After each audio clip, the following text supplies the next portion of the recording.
A baby, far too quiet in its stroller, sparked immediate suspicion.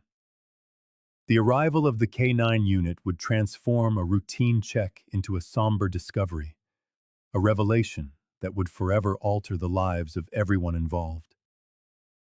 Before we begin, be sure to subscribe to the channel and comment with where you're watching from.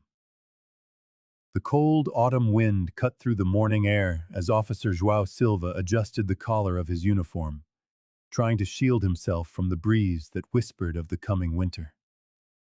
His heavy boots crushed the orange leaves blanketing the trails of Riverside Park, producing a rhythmic crunch that kept time with his morning patrol. At his side, Apolo remained alert, the Belgian Malinois moving with the grace and precision that only a trained police dog possesses. "Let's finish this loop and get back to the car, buddy," the officer murmured, running a hand through the animal's dense fur. It was then that Apollo stopped abruptly. His ears shot up, his entire body as taut as a violin string about to snap. A low, almost imperceptible growl rumbled in his throat. João followed the dog's gaze and saw it. In the shadow of a gnarled tree, a stroller was being pushed by an athletic-looking woman. Something in João's police instinct flared. The woman was walking too quickly for someone enjoying a stroll with a baby. Her eyes darted from side to side, scanning the park with poorly disguised nervousness. But what truly unsettled the officer was the silence. There was no crying, no gurgling, none of the random sounds that babies make. The stroller moved forward in complete silence. "Apollo, watch," he commanded in a low voice. The dog responded instantly, positioning himself for a potential approach. João began to close the distance with calculated steps, maintaining a gap that wouldn't alarm the woman, but would allow for a swift intervention if necessary. "Good morning, ma'am," he called out, his voice firm but controlled. Maria Oliveira, as he would later learn her name to be, spun around, startled. For a second, their eyes met. The officer saw pure panic in them, a visceral fear that went beyond the normal anxiety of being approached by law enforcement. "May I see your baby?" João asked, already moving forward with more determination. That was all it took. The woman shoved the stroller away, nearly toppling it on the stone path, and bolted toward the park exit.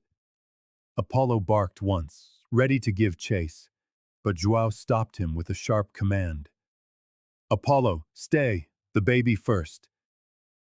The stroller teetered precariously on the sloped path. João sprinted toward it, his heart hammering against his ribs, while a suffocating silence emanated from the small vehicle that now held a terrifying mystery. What he would find there would change his career and his life forever. João Silva ran toward the abandoned stroller, his heart pounding in his chest. As he leaned over the small carriage, what he saw made his stomach turn. A fragile-looking baby lay motionless among the blankets, its half-closed eyes barely reacting to the morning light. The child's skin was cold to the touch, and its breathing was so shallow that the officer had to lean in close just to be sure it was still alive. "My God," he murmured, carefully searching the stroller for any information. There were no documents, no hospital identification bracelet, not even a name tag on the clothing. The child was completely anonymous, as if it had appeared from thin air on that autumn morning. Apollo, ever vigilant, sniffed restlessly around the stroller, circling it several times and letting out small whines of concern. The Belgian Malinois seemed just as disturbed as his human partner, sensing that something was deeply wrong. "It's okay, little one. You're going to be okay," João whispered, though he wasn't sure if he was talking to the baby or to himself. With careful movements, he took off his jacket and wrapped it around the child, trying to transfer his own body heat to the vulnerable infant. The thick fabric seemed to swallow the baby, highlighting its frailty. As he waited for the ambulance he'd called for on his radio, the officer gently rocked the child, watching for any reaction. The tiny fingers twitched, grasping the fabric of his jacket in what felt like a first gesture of trust. "Who would do this to you?" João asked in a low voice, a mixture of anger and compassion rising within him. In his years patrolling Riverside Park, he had handled many difficult cases, but something about this situation felt different, as if it were just the surface of something much darker. Apollo sat beside his partner, his eyes fixed on the stroller, standing guard. The dog, trained to detect everything from drugs to missing persons, seemed to sense that this was no simple case of abandonment. As sirens began to wail in the distance, João knew that this morning, which had started like any other, now marked the beginning of something much larger. What had seemed like just another day on the job was becoming the starting point of an investigation that would change his life forever. The police station was buzzing with the news. João Silva had barely stepped through the entrance when he was surrounded by curious colleagues, all wanting details about the baby found in the park. The chatter died down when Captain Carlos Santos emerged from his office, his face etched with worry and impatience. "I want answers, Silva, not vague explanations," the captain demanded, gesturing for João to follow him into the conference room. "We have an abandoned child, and we need to identify those responsible immediately." João explained the situation, watching his superior's expression harden. The officer knew instinctively that this was not a simple case of abandonment. There was something calculated in the way the woman had fled, something cold in the way she had left the stroller behind. "The baby is at the municipal hospital now," João reported. "The medical team says she's dehydrated but stable. Social services has been notified." The captain ran a weary hand over his face. "No identification? No clue who this child is?" "Nothing, sir. Not a single clothing tag or distinctive birthmark." Meanwhile, in the evidence room, Apolo was growing restless. The Belgian Malinois circled the impounded stroller, sniffing insistently, his ears erect and on high alert. The dog's behavior did not go unnoticed by João, who paused his report to watch his partner. Suddenly, Apollo let out a sharp bark, different from his usual signal. He scratched at the base of the stroller with determination, looking at João as if pleading for his attention. "Permission to check what Apollo's found, sir," João requested, already moving toward the dog. Kneeling beside the stroller, the officer carefully examined the frame. His experienced fingers discovered a small, almost imperceptible seam in the base, revealing a false compartment. Tucked inside, folded with precision, was a worn piece of paper. "It's a map," João murmured as the captain moved closer to see. The document revealed meticulously drawn routes connecting small rural towns, isolated gas stations, and stops on secondary roads. There were dates noted in the margins, strange symbols, and numerical codes that made no immediate sense. "This isn't the work of a desperate mother," João concluded, a chill running down his spine. "We're dealing with something organized, Captain. Something systematic." Carlos Santos stared at the map in silence, the gravity of the situation weighing on his shoulders. "I want a dedicated team on this. Now." Apollo remained alert, as if he understood that he had just uncovered the first layer of a much deeper mystery. João Silva carefully unfolded the map, feeling the worn paper between his fingers. There were no tourist spots, restaurants, or scenic lookouts. Instead, dotted lines connected small towns, remote gas stations, and backroad stops, far from the watchful eyes of the authorities. Each point was marked with a numerical code and a date, forming a sinister travel log. "This isn't the route of a desperate mother," the officer muttered, as Apollo watched intently, as if he too understood the gravity of the discovery. Captain Santos leaned in, frowning as he examined the document. "It looks like a distribution network," the superior commented, tracing one of the routes with his finger. "Look how the points form a corridor between states." A chill ran down Joao's spine. Maria Oliveira wasn't just a woman who had abandoned a baby. She was a piece in a much larger puzzle, a replaceable cog in a well-oiled machine that operated in the shadows. The baby's silence in the stroller wasn't a coincidence. It was part of a calculated method to transport children without drawing attention. "We need to check every one of these points," the officer said, marking the coordinates on his phone, "and cross-reference them with missing children reports from the last few months." The revelation hit the precinct like a bombshell. What had seemed like an isolated case of abandonment now had the contours of a systematic operation. The baby found in Riverside Park was just the tip of an iceberg, its true mass hidden beneath the cold surface of routine police work. "I'll request backup and authorization for an interstate investigation," Santos declared, already dialing his superiors. João looked at the map again, noticing how some points were marked with red asterisks. Were they drop-off locations? Exchange points? His detective's mind began to spin scenarios, each more disturbing than the last. Apollo barked softly, as if to remind his human partner that they were in this together. The officer stroked the dog's head, finding comfort in the animal's loyalty. If there were children in danger, they would find them. "We'll start with the first point on the map," João decided, pointing to a mark near the state line. "Something tells me time is not on our side." The patrol unit found Maria Oliveira at the central bus station as she tried to board a bus headed inland.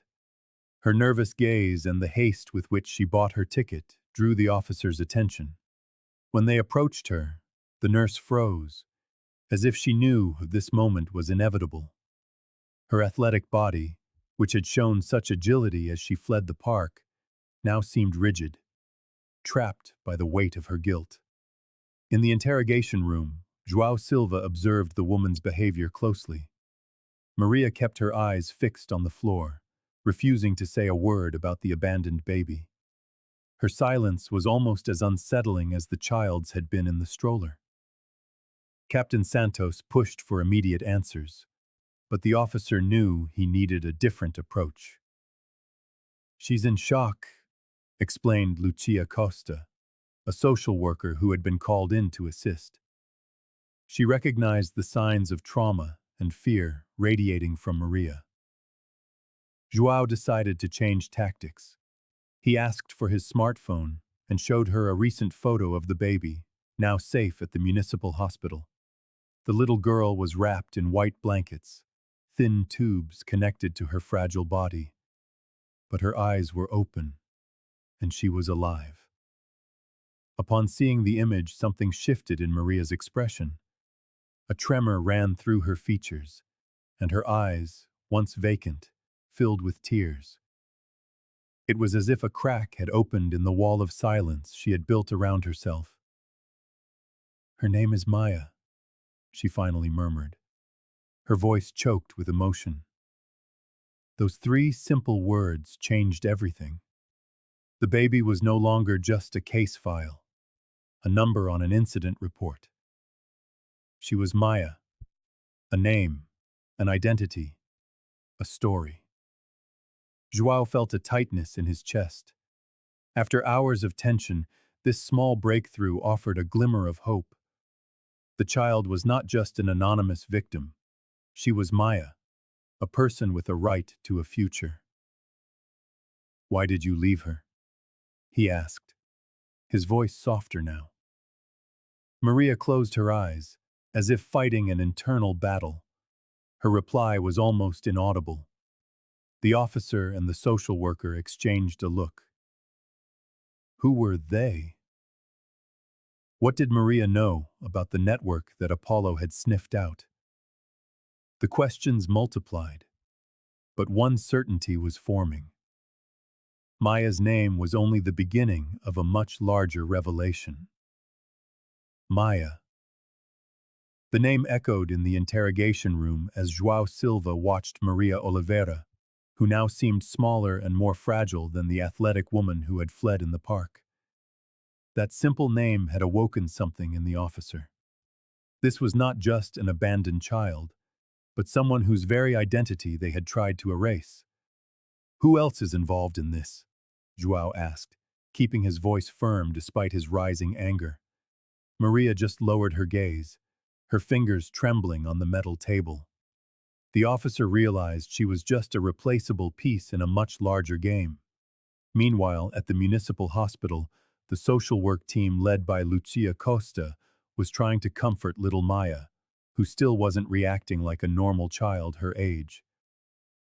Back at the station, Apolo, restless as ever, when he sensed there was more to uncover, was sniffing Maria's impounded handbag. The Belgian Malinois let out a distinctive bark that João knew well. He had found something. Inside a hidden compartment of the bag, the dog located a yellowed receipt, folded over several times. Old Cedar Inn, João read aloud, showing the paper to Captain Santos, who frowned skeptically. That could mean nothing, his superior replied, always hesitant to follow unconventional leads. But João's gut screamed otherwise. He returned to his desk and logged into the National Incident Database. After 20 minutes of intense searching, he found it. 3 months earlier, a child had disappeared from a neighboring state. The last place they were seen? A small town, home to a quiet guest house called the Old Cedar Inn. The report mentioned the family had stayed at the same inn just days before the disappearance. No, this was no coincidence, the officer murmured. He felt Apollo press a wet nose into his palm, as if confirming the very thought. João picked up his phone and dialed Pedro Costa. Despite the tension between them, the federal agent had access to databases that could reveal other connections. I need everything you have on the Posada Cedro Antigo. Owners, employees, frequent guests, he requested, plowing through the man's bureaucratic protests on the other end of the line. When he hung up, João looked down at the map found in Maya's stroller. The inn wasn't marked, but it was less than 10 kilometers from 2 of the other indicated points. The pieces were starting to click into place. This wasn't just a case of abandonment. It was an organized network that turned children into commodities. We're dealing with something much bigger than we imagined, João said to Apolo, who kept his watchful eyes fixed on his human partner. The web was expanding, and every revealed thread showed just how deep and dark the operation ran. The officer knew that Maya was only the beginning of an investigation that would change everything. Captain Carlos Santos stroked his graying beard as he analyzed the map. After hours of debate, he had finally yielded to João Silva's insistence, authorizing the formation of a task force. I don't want to see your name in the papers before we're sure, his superior warned, handing over the official documentation. The arrival of federal agent Pedro Costa brought both resources and tension to the group. Tall, with a rigid posture and a calculating gaze, the agent seemed to weigh every word before speaking. We need to follow protocol to the letter. No hunches or gut feelings, he declared at their first meeting, earning a roll of the eyes from João. While Pedro organized spreadsheets and preliminary reports, João and Apolo were already in the field. The friction between the two investigators grew with every encounter. You can't just go chasing every point on this map without a structured plan, Pedro would criticize, adjusting his impeccable tie. And you can't solve this case from behind a desk, João would retort, stroking Apollo's head. The Belgian shepherd, ever alert, seemed to understand the growing tension between the two men. The next morning, following one of the map's coordinates, the pair arrived at an isolated gas station on a state highway. The establishment, surrounded by overgrown vegetation, was miles from any sign of civilization. It was the perfect place for a discreet exchange. Apollo sniffed restlessly between the fuel pumps and the small convenience store. Suddenly, the dog bolted behind the building, barking insistently near a metal dumpster. João ran after his partner, finding him focused on a discarded baby bottle. "Easy, boy," the officer whispered, pulling on a pair of gloves before examining the object. It was identical to the one found with Maya in the hospital. Same shape, same manufacturer, same colored cap.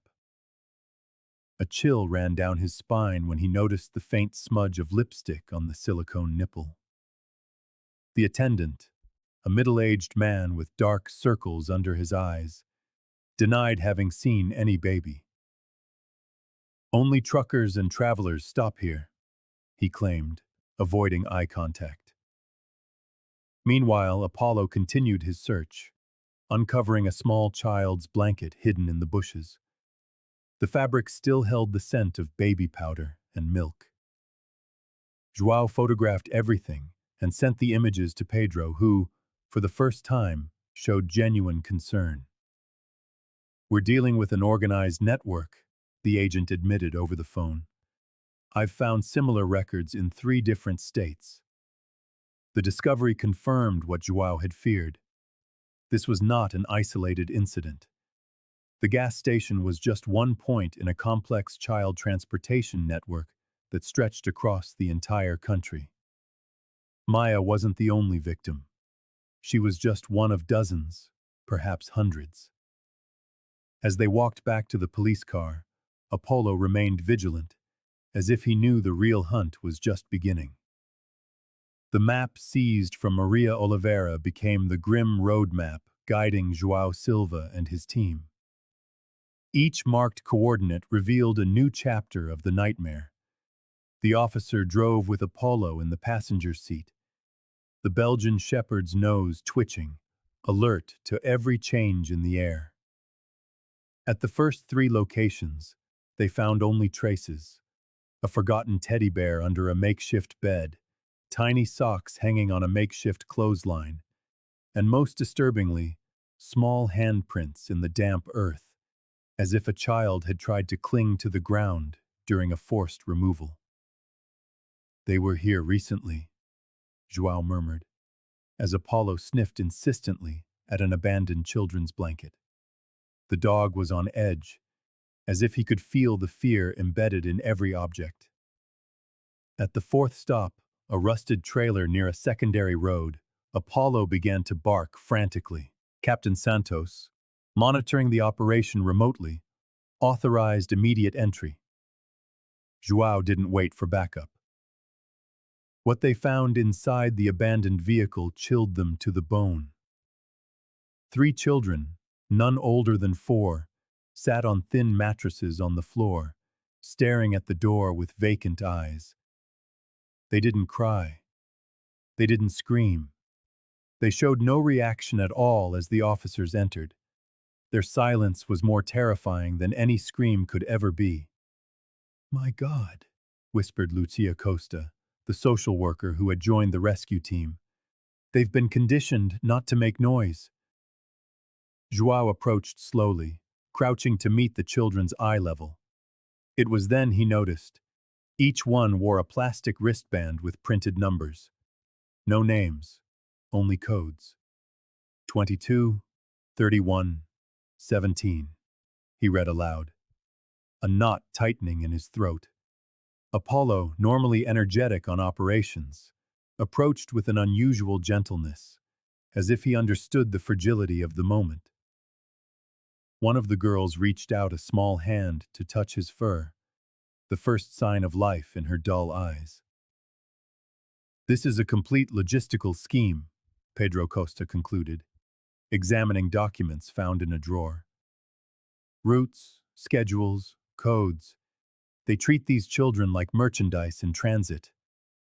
Lucia wrapped the children in clean blankets brought by the support team.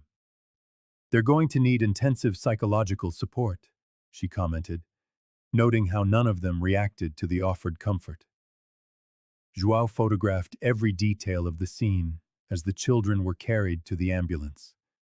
The numbered wristbands were preserved as evidence, but he swore to himself that soon those numbers would be replaced by real names and real smiles. In the interrogation room, Ana Souza kept her eyes fixed on the metal table, her fingers drumming nervously. João Silva watched from behind the one-way glass, trying to piece together the human puzzle before him. She didn't fit the profile he expected for someone involved in something so sinister. She seemed more like an ordinary person who had been dragged into the darkness. I never see who delivers the babies. I just get the order, Ana finally confessed, her voice barely a whisper. A message comes to my phone with a time and place. I show up, I get the child, I go to the next point. I never ask questions. The officer entered the room and sat across from her. Apolo, ever vigilant, remained near the door, as if he could scent the truth beneath her words. Who sends the messages? João asked, his voice calm despite the rage simmering inside him. Different numbers every time. Burners. Ana swallowed hard. If you fail once, they never call again. If you ask too many questions, you disappear. The fear in her eyes was genuine, the kind of terror you couldn't fake. João realized he was dealing with someone who only knew her tiny part in the machine. Ana was disposable, replaceable, just like the others they had arrested at different points in the operation. How much do they pay?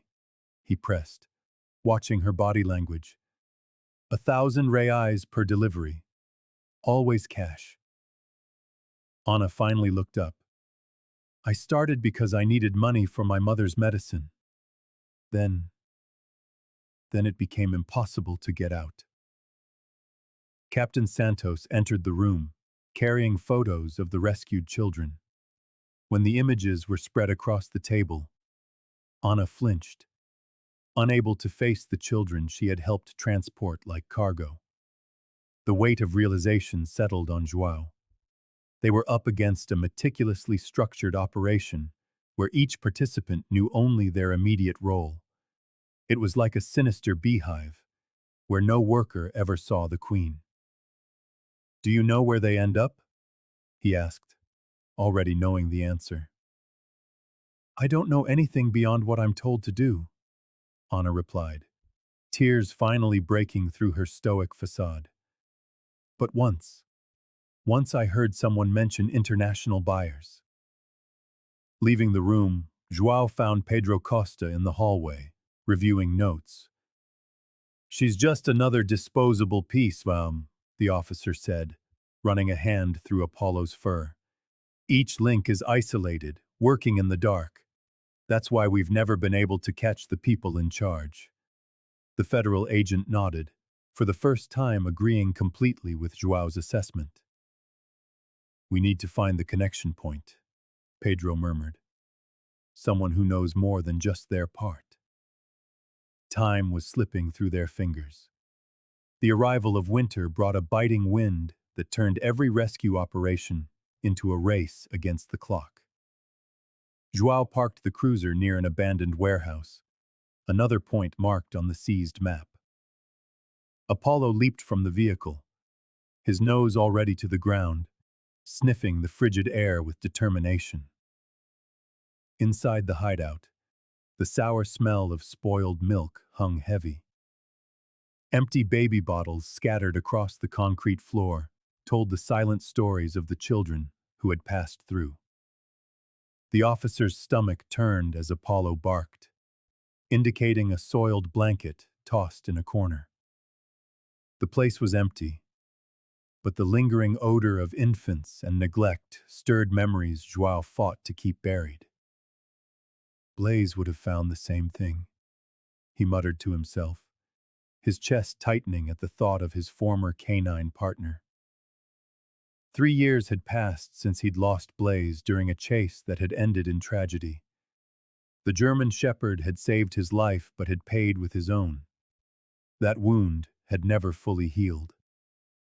Apollo drew close, resting his head on Joao's hand, as if sensing the dark cloud of memory that had settled over him. The simple gesture brought the officer back to the present. That old paralyzing pain was now his fuel. Every child he rescued was a silent promise he made to Blaze, a way to honor his sacrifice. "Let's keep going, boy," João said, stroking the Belgian shepherd's attentive ears. "We still have a lot of work to do." Captain Santos had questioned Joao's obsession with the case, suggesting he was becoming too emotionally involved. But how could he explain that this very connection was what kept him going? How could he make Pedro Costa understand that cold bureaucracy would never save these children?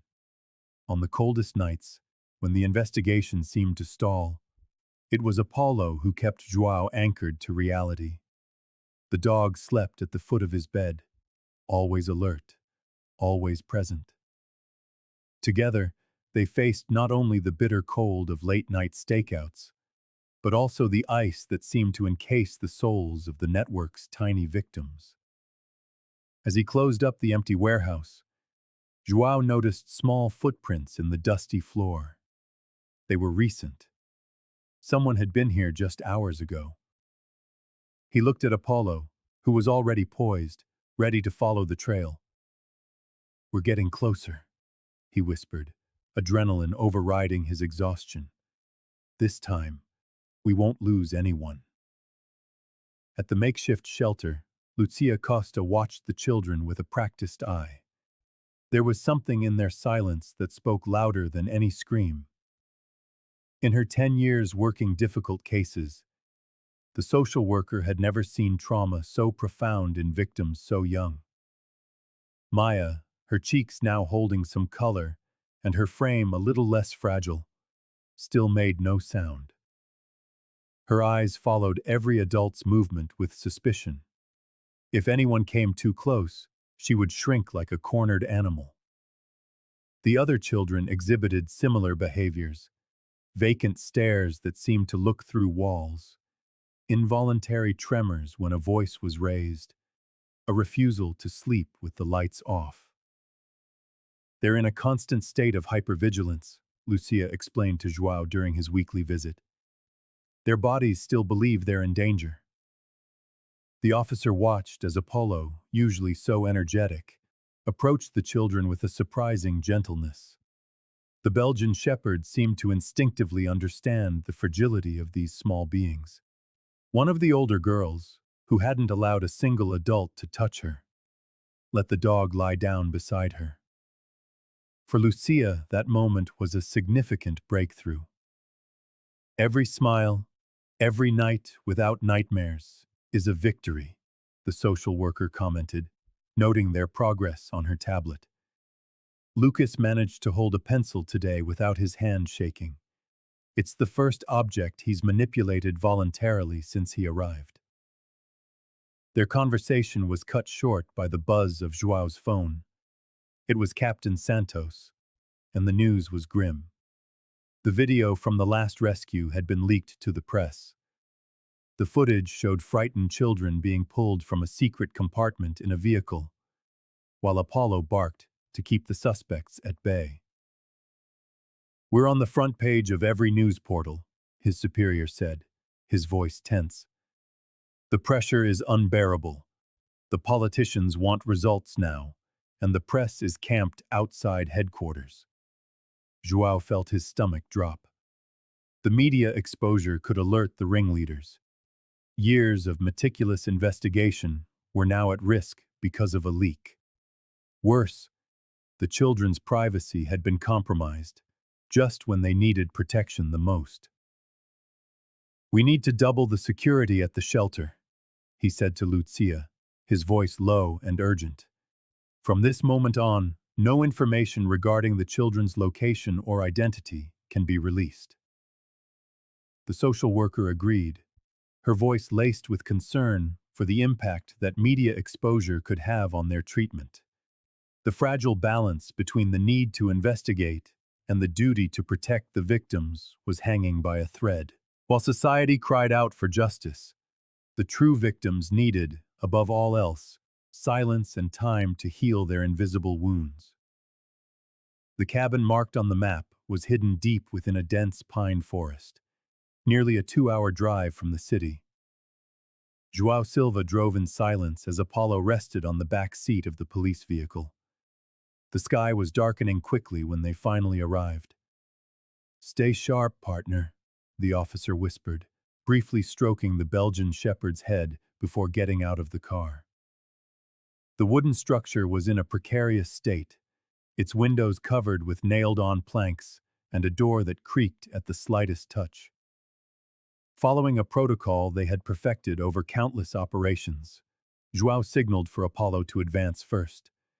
The dog sniffed the air and moved with determination towards a dark corner of the cabin. There, under a dirty, torn blanket, was a child. Curled up like a small, frightened animal, João estimated she was about 6 years old. Her large, terrified eyes watched the officer's every move. Unlike the infants rescued before, this child was conscious, terrified, and clearly traumatized. "It's okay now," João said softly, keeping his distance so as not to frighten her further. "My name is João, and this is Apolo. We've come to help." The girl didn't answer, only clutched a small, worn-out teddy bear tighter to her chest. On her thin wrist was the familiar bracelet, number 43 to transition. The term was new, and it sent a shiver down the officer's spine. Apollo approached slowly and lay down near the child, as if he understood the fragility of the moment. To João's surprise, the girl extended a trembling hand and touched the dog's fur. While they waited for the support team, João found documents hidden beneath the floorboards. Records of children dating back 5 years, with codes similar to the ones they had been discovering. There were also photographs of different children, all with empty gazes, all numbered. When Lucia Costa arrived with the social services team, the gravity of the situation became evident. The social worker examined the documents with a grim expression. "João, this isn't a recent operation. We're dealing with something that has existed for years, maybe decades," she murmured, flipping through the files. "And now they're expanding to older children, children who can talk, who can remember." Captain Santos, connected by phone, ordered reinforced security for all rescue missions. Federal agent Pedro Costa finally seemed to grasp the sheer magnitude of the case. Watching the little girl being gently led to the social services vehicle, João felt the weight of the discovery. This wasn't just an infant trafficking ring. It was an organized system that evolved, adapted, and expanded its reach to new victims.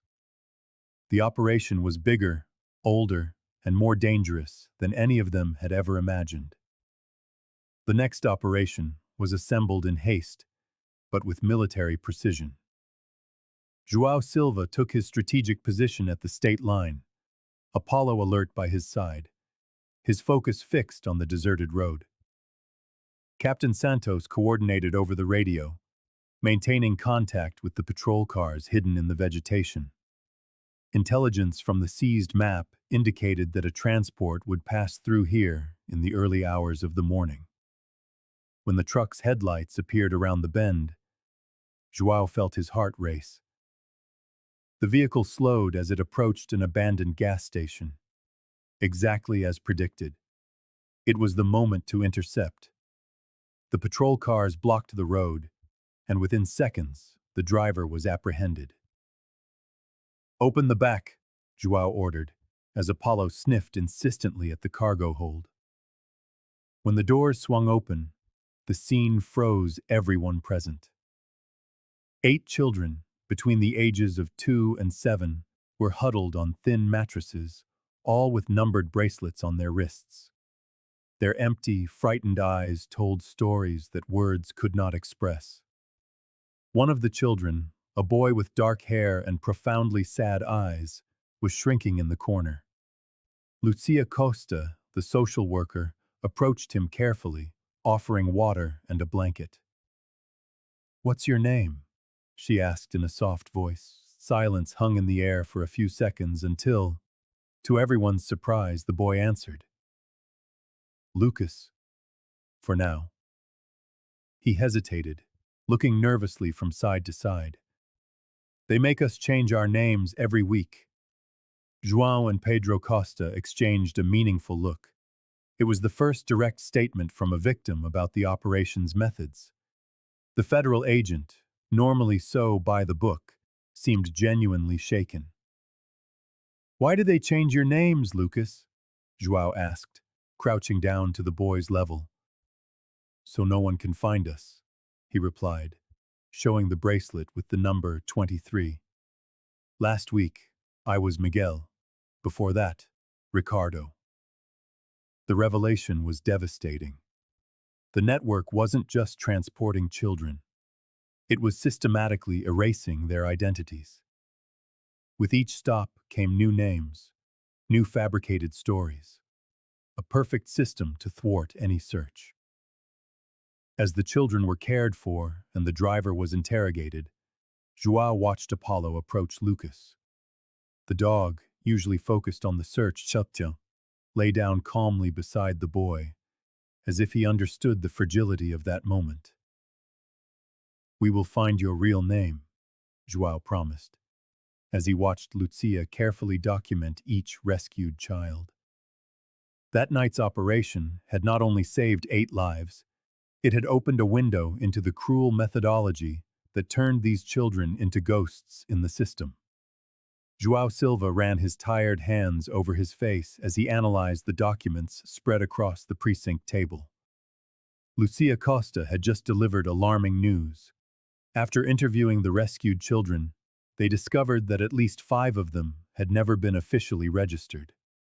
There were no birth certificates, no vaccination records, no bureaucratic trace to prove their existence. "They're ghosts to the system," the social worker explained, pointing to the makeshift files they had created for each child. No registration meant no legal protection, no basic rights. The officer felt his stomach churn. Apollo, lying beside him, sensed the shift in his partner's mood and nudged his hand with his snout, as if offering comfort. These children had been born in the shadows and had remained there, perfect for exploitation, impossible to track. "How can anyone hide so many children for so long?" questioned Captain Santos, who had just entered the room. The captain seemed genuinely shaken for the first time since the investigation began. The answer came from Pedro Costa, who was typing furiously on his device. "With help from inside the system, I've found records from maternity wards with incompatible numbers, births registered as lower than the actual number." João stood up abruptly, putting the shepherd on high alert.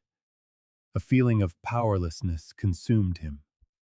Each new discovery revealed just how deep the cracks were in the protective networks that were supposed to shield the most vulnerable. "We need a new plan," he said, looking at the map on the wall where they had marked all the rescue points. "We're not just looking for missing children. We're looking for children who officially never existed." The federal agent nodded, for the first time in complete agreement with João. "This explains why so many families report disappearances, but the official numbers never match up." Lucia flipped through her notes. "Lucas told me he's never been to school. 3 years traveling in different vehicles, changing names and caregivers. How do we rebuild the identity of someone who never officially had one? Indignation was growing inside João, fueling his resolve. The system had failed these children, but he would not. Apollo, sensing his partner's determination, stood up, ready for the next mission. "We're creating a new protocol," the officer decided. "Every rescued child gets an immediate identity, even if it's provisional. Not one more of them will remain invisible." As the team reorganized their strategy, João knew they were facing something much bigger than a criminal enterprise. They were fighting against the very social invisibility that allowed such crimes to thrive in the shadows. João Silva rubbed his weary eyes as he examined the pile of documents seized from an improvised bunker near the Cedro Antigo Inn. The location had been discovered thanks to Apollo's infallible sense of smell, which had identified the scent of baby formula and diapers in a building that was supposed to be abandoned. Among the papers scattered on the precinct table, one name repeated with unsettling frequency: Ellis. Approval from Ellis for transfer. Awaiting Ellis for pricing. Alternate route. Ellis. The name was everywhere, always associated with final decisions. The officer realized they weren't dealing with amateurs, but with a well-structured, hierarchical organization. "Who the hell is Ellis?" Captain Santos muttered, leaning over the documents. "It seems nothing happens without his authorization." The team worked for 3 consecutive days, cross-referencing information, searching databases, and interrogating the suspects already in custody. Ana Souza, during a new interrogation, trembled visibly when she heard the code name. "I've never seen him in person," she confessed, hugging herself. "But everyone is afraid of him. They say he was government-trained." On the 4th day, in the pre-dawn hours, João's smartphone buzzed with a message from Lucia Costa. The social worker had received an anonymous file while working with the rescued children.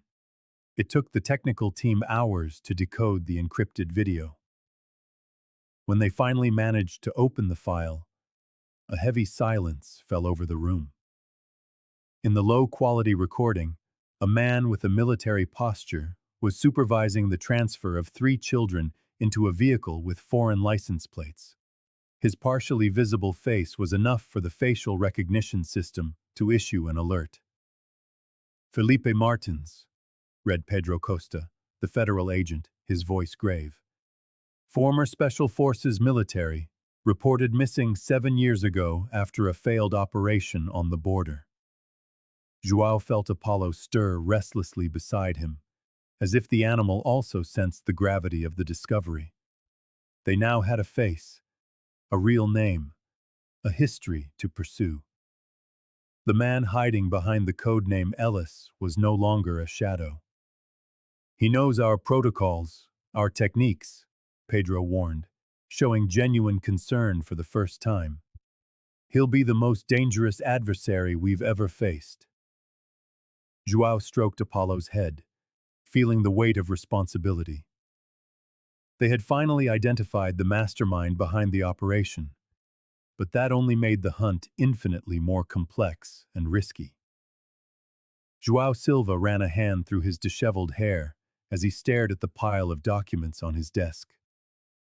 3 weeks into the operation, dozens of children rescued, yet the feeling of racing against time only intensified. Across the room, Federal Agent Pedro Costa was on the phone, his controlled voice a stark contrast to the evident frustration on his face. "We need authorization for the warehouse operation by tomorrow," Pedro insisted, adjusting his impeccable tie. "Every day of delay puts more children at risk." The officer took a deep breath, reining in his irritation. Federal bureaucracy was strangling the pace of the investigation. While forms were being filled out in triplicate, children continued to disappear. João glanced at Apollo, lying vigilantly at his side. The shepherd's ears perked up, as if he understood his partner's anguish. "We have an informant confirming movement for tonight," João argued, approaching the agent. "We can't wait another 48 hours for a signature." Pedro hung up the phone with a sigh. "I understand your urgency, but without a warrant, any evidence we find will be thrown out. Do you want to catch these criminals or just scare them away?" The tension in the precinct was palpable. Captain Santos had assigned new officers to the task force, and João didn't trust all of them. Details about the operations were mysteriously leaking, and twice the criminals seemed to have been tipped off before a raid. "Someone is leaking information," João murmured to Lucia Costa, who was organizing the rescued children's files. The social worker just nodded, her expression worried. That afternoon, while reviewing the routes marked on the seized map, Apollo began to bark insistently at one of the new officers who was handling evidence without gloves. The dog's behavior roused João's suspicion, and he began to watch the officer more closely. Later that night, alone in his apartment, the officer spread photos and notes across his living room floor. Apollo circled among the papers, occasionally stopping to sniff certain documents. It was as if the animal had his own mental map of the investigation. "What do you see that I can't, partner?" João asked, scratching the dog's ears. Apollo had become more than a work colleague. He was his moral compass, his lie detector, his anchor in the midst of chaos. When doubt consumed him, he only had to look at the animal's unwavering determination to regain his focus. "Tomorrow, we follow your gut," João decided, gathering the photos, with or without a warrant. The bond between man and animal, forged in absolute trust, was the only certainty in a case full of shadows and betrayals. While the system failed to protect the innocent, that silent partnership remained the last line of defense against the organized evil that threatened so many small, vulnerable lives. A dense fog covered the clandestine airfield like a shroud, as João Silva and Apolo positioned themselves on the front line of the operation. The officer felt his heart pound as Captain Santos gave the signal over the radio. This was to be the largest raid since they began to unravel the child trafficking network. "Now," João whispered, and Apollo moved silently between the makeshift hangars. The shepherd sniffed the damp air with military precision, guiding the team through the darkness. In the distance, faint lights signaled movement, a small plane being prepped for takeoff. The team split up according to plan. For the first time, Pedro Costa led the second group without questioning João's intuition. The tension between them had given way to a common goal once they discovered the sheer scale of the operation. A single bark from Apollo was the trigger. João sprinted toward the main hangar, weapon drawn, as agents swarmed the location from all sides. Inside, 3 men in suits were trying to load a special briefcase onto the plane, a briefcase that was moving slightly. "Federal police, freeze!" Pedro shouted as João and Apollo advanced from the rear. Chaos erupted. Shots were fired. Glass shattered. As one of the men tried to flee with the case, Apollo took him down, and João moved in to restrain him. When the officer opened the compartment, his stomach turned. A baby girl no more than 6 months old was breathing slowly, her eyes half-lidded. She was sedated. On her tiny wrist, a plastic bracelet bore the inscription, 25 reserved. "We need a medic now," João yelled into his radio, wrapping the small child in his jacket. Apollo stood guard, growling at anyone who came near her. For the first time, the operation had captured not only the middlemen, but the buyers as well. 3 foreign couples were waiting in an adjacent room, their forged documents already prepared. The baby was meant to be just another piece of merchandise, transported to another continent without a trace. Lucia Costa arrived with the medical team, taking the baby into her arms with professional care. "She's going to be okay," she reassured, noticing Joao's worried gaze. "You got here just in time." The officer watched as the airport was secured, evidence collected, and suspects handcuffed. This operation changed everything. It was no longer about rescuing lost children from a local scheme. This was the dismantling of an international network, with connections that stretched far beyond their borders. "We found records for 30 more children," Pedro reported, approaching with a seized laptop. "All with different international destinations." João stroked Apollo's head. The dog remained on alert, even after the initial adrenaline had faded. Together, they had stopped one more child from vanishing into the system, but their work was just beginning.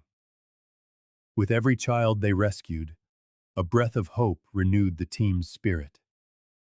João Silva stared at the makeshift board in the precinct, where photos of 23 children were now pinned, all with their real names, replacing the numerical codes from the bracelets. The sight fueled his determination, even when the exhaustion felt unbearable. Sleepless nights had become routine. The officer could barely remember the last time he'd slept for more than 3 hours straight. Apollo, ever watchful, rested briefly at his side, sharing the same grueling work rhythm. "We need to slow the pace of these operations," Pedro Costa argued during a tense meeting. "The media exposure is compromising our infiltration." The federal agent raised the same concerns every day, worried about protocol. João vehemently disagreed. "Every day we delay, more children disappear into the system." The internal debates drained precious energy. Lucia tried to mediate, while Captain Santos wavered between supporting João's urgency and Pedro's methodical caution. "The children are starting to talk," the social worker reported, bringing news that momentarily silenced the arguments. "Little Lucas drew a map that matches 3 locations we haven't checked yet." The press was relentless. Reporters camped outside the precinct. João's phone rang incessantly with interview requests he systematically ignored. "They want stories. We want results," he muttered to Apollo, stroking the Belgian shepherd's head. The team's greatest fear was losing control. With each new rescue, the risk grew that Felipe Martins, the man behind the codename Ellis, would discover the extent of the investigation and disappear for good, taking the network's upper echelons with him. On one particularly difficult afternoon, João found Lucia crying silently in the break room. "I just found out Maya has a twin sister we haven't been able to find," she confessed, her voice choked with emotion. The officer felt the weight of that information. For every victory, there was a painful reminder of how much was left to do. Even so, he held on to one certainty. "We'll find her," João promised, as Apollo moved closer, as if sensing the gravity of the moment. "Numbers don't have stories, but names do, and we're giving these children their stories back." Weeks later, the dust was finally beginning to settle. What had started as an isolated investigation was now a national effort. Precincts in different states were sharing information, and the federal police, once personified by Pedro's rigid bureaucracy, were finally dedicating significant resources to the case. Lucia appeared in the doorway with a gentle smile, holding up a tablet. "Maya smiled today for the first time," she said, showing the image of the little girl who had started it all. "And Lucas is helping the younger ones adjust at the shelter." João felt a lump in his throat. These children, who were once just numbers, were now reclaiming their identities. "We still need to find out who's behind the word reserved," João reminded them, pointing to one of the bracelets kept as evidence. Someone above Ellis is coordinating the international sales. 6 weeks after finding Maya in Riverside Park, João looked at the board again. 23 photographs, 23 names, each one a victory. Maya is being adopted next month, Lucia added, a true smile gracing her face. She answers to her own name now. The phone rang, shattering the moment. A new informant, a new lead on Felipe Martin's whereabouts. The hunt was on again. As João fitted Apollo's vest for another mission, he knew the mystery of reserved remained unsolved. But every day brought new connections, new allies, new hope. "Let's go, partner," he said to the dog, who was instantly alert. "We still have names to recover." The silence forced upon those children was being broken, one word, one smile at a time. And as long as a single numbered bracelet remained in place of a name, João Silva and Apollo would not rest.